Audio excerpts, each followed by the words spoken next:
নিশ্চিত পরাজয় জেনেও জামাতে ইসলাম তথা ১১ দলীয় জোট তারা রাষ্ট্রপতি নির্বাচনে কেন প্রার্থিতা দিলেন, এটা নিয়ে কিন্তু নানা ধরনের আলোচনা শুরু হয়েছে।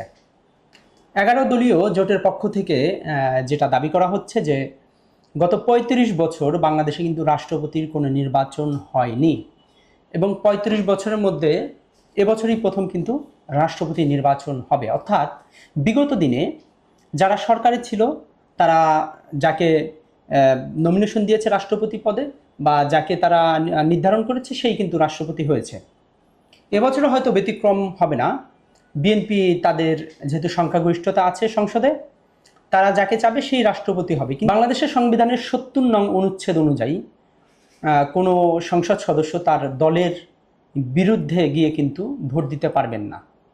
সুতরাং দল যাকে প্রার্থিতা দিবে বা প্রার্থী ঘোষণা করবে তাকেই কিন্তু ভোট দিতে হবে রাষ্ট্রপতি পদে হবে। কিন্তু ব্যতিক্রমের যে জায়গাটা সেটা হচ্ছে যে যেহেতু বিরোধী দলের রাষ্ট্রপতি পদে প্রার্থিতা দেওয়ার সুযোগ আছে বা প্রার্থী দেওয়ার সুযোগ আছে, সেহেতু তারা প্রার্থিতা ঘোষণা করেছে। তো কর্নেল অলি আহমেদকে জামাত ইসলাম তথা ১১ দলীয় জোট তারা প্রার্থী হিসেবে ঘোষণা করেছে। কারণ হচ্ছে এটি হচ্ছে গণতন্ত্রের সৌন্দর্য এবং অতীতে যেই বিষয়গুলো ছিল না সেটি বিরোধী দল হিসেবে দায়িত্ববোধের যে জায়গা এবং গণতন্ত্রের যে চর্চার জায়গা, সেই জায়গা থেকে তারা তাদের প্রার্থিতা ঘোষণা করেছে।